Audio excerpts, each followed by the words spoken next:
What is going on, guys? Welcome back. If you haven't already, make sure you drop me a like, make sure you subscribe, turn on that bell for notifications. We're gonna get right into it. So this is part 2, all right, of how to double your sales with the same marketing budget. And guys, the importance of following up in this business and any business related to sales marketing, which is virtually every business, it is critical, guys. And I'm gonna tell you right now, like the last video, that was for our hot list, the ones that we classify as willing to sell within the next 3 months. This one is going to be our not motivated list, okay? And when we say not motivated, this is what we mean, that they have no interest in selling within the next 3 months, okay? So that automatically classifies them to us as not motivated, and we vet those out thoroughly. And I'll just give you a tip, okay? So I'm going to break it down in a couple different ways, showing you if we go to an appointment, I'm going to add some stuff in there, and if we don't. And a lot of you are probably going to say, okay, well, why did you even go to an appointment if they're not motivated, right? So we're at a position now where it's like we spend all this money on leads, we generate all these leads. Like, if someone will allow us to come out, okay, regardless of, we're not going to pay attention to, you know, how much they owe or any of this stuff, because we have other options we can offer them. You know, we look at all that stuff, but here's the thing.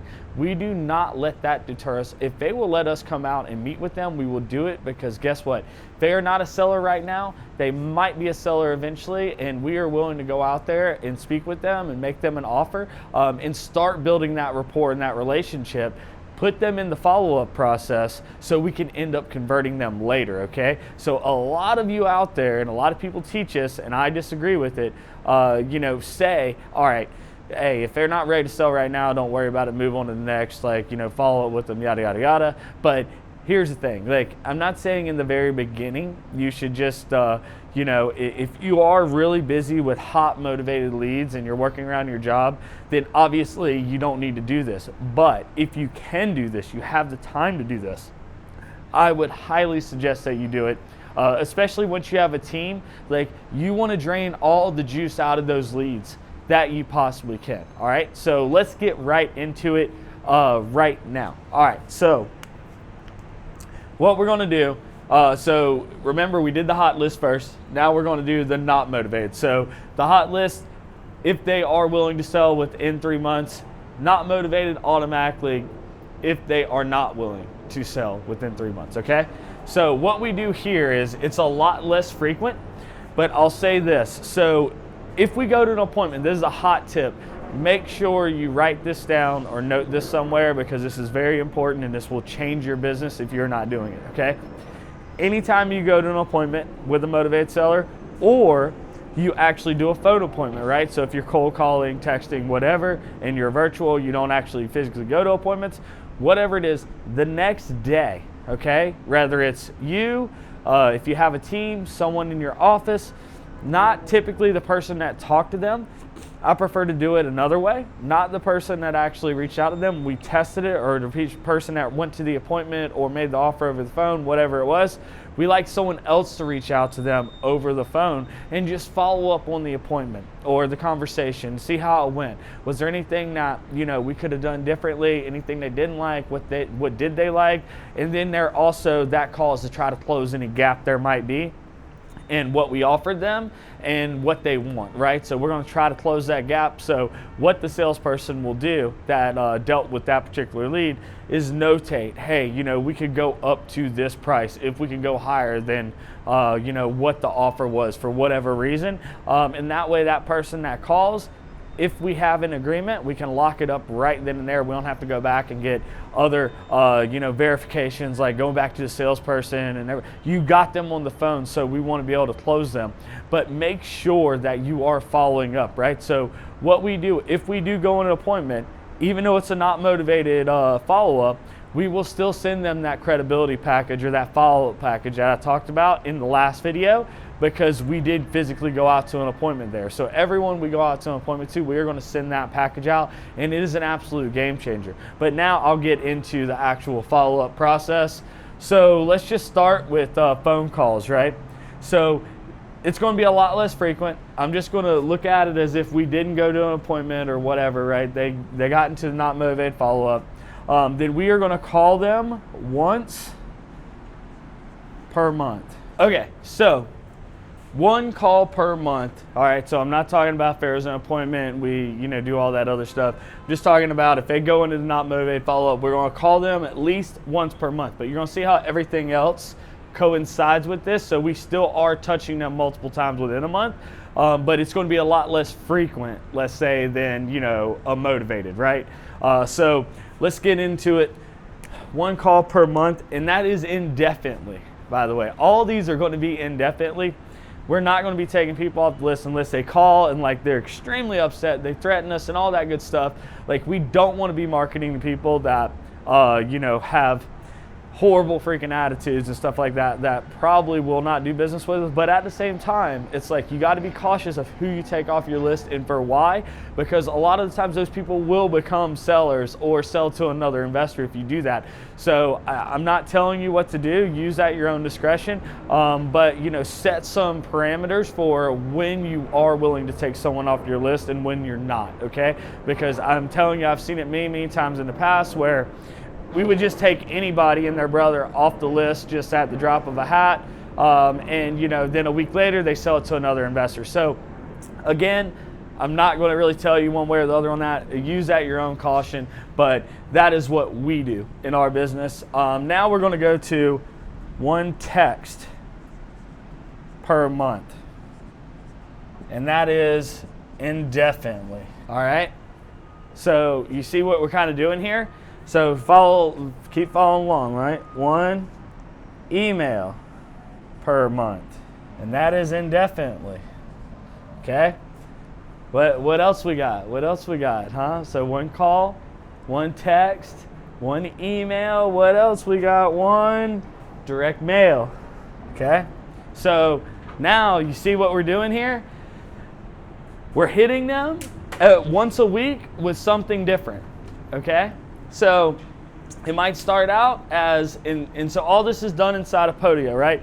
Like, we built out this huge, like, custom crazy Podio, invested, I think about 20 G's or more in it now to make it work to our business. And I'm going to be completely honest with you guys, I'm still not freaking happy with it. Podio still has limited capability. So we are looking at some other CRMs after all that just to make us even more efficient. You have any suggestions, let me know in the comments below. But we like quite a few that we're looking at right now. So anyway, what we're doing here, guys, is this, right? We're still touching them in different ways. Maybe they don't like receiving phone calls. Maybe they, they're at work all the time. Phone calls not a really good thing, or for them to respond to. Maybe they like text better. Maybe they don't like text, and maybe they're a lot more responsive with email, right? And then maybe, just maybe, the direct mail will still pull them back around, right? So we're still touching them with multiple different ways, all right? And if they go to our website or they went to our website or anything like that, then we're retargeting them, right? So we're retargeting them on Google, we're retargeting them on Facebook, along with all this other stuff. And then what we do is we rotate this, okay? So we'll start doing it in different sequences to see if we get a different result. But we're going to keep following up with them indefinitely, guys, indefinitely, okay? Because it could be 2, 3, 4 years from now, and then they end up needing to sell for whatever reason.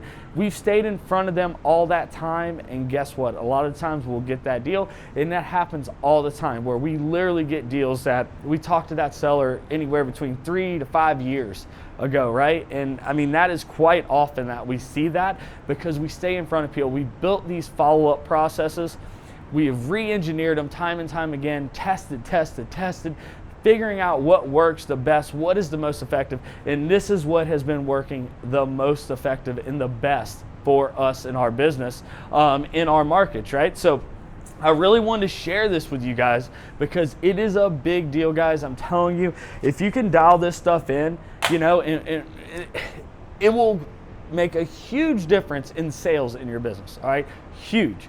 And what we found, guys, is most people are nowhere near down with a good, solid follow-up process, along with they're never consistent with it, okay? And the consistency is everything. Staying in front of them every single month, every single week, and you're building a relationship. So what I want you to understand is when you're doing these follow-ups, this isn't all about ask. Hey, I'm just following up to see if, you wanted to consider selling your house again, or yada, yada, yada.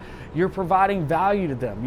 Maybe every once in a while, the text, right, is an article about how the market's doing and why it's a good time to sell your home or something like that, right? Think outside the box.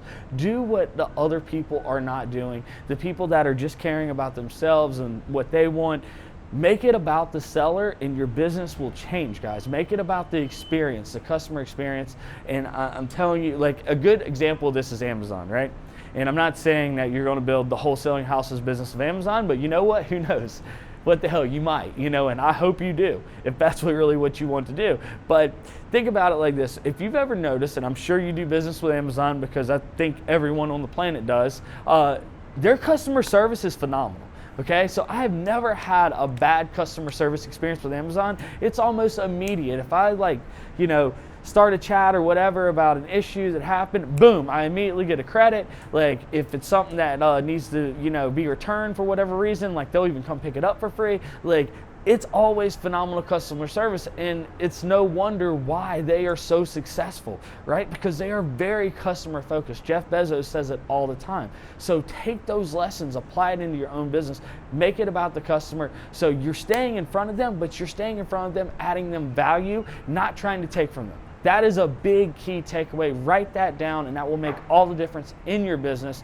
Guys, if you've been liking this new fresh content, let me know in the comments below. I plan on doing some really, really cool stuff here soon. And I'm not as focused as much this year on the frequency as I was talking about at the end of last year, trying to drop a video every single day. I'm much more concerned with the quality, right? And really providing as much value to you guys as I possibly can. And that is what I am all about, and I am here to help you. All right, so let me know what you need help with in the comments.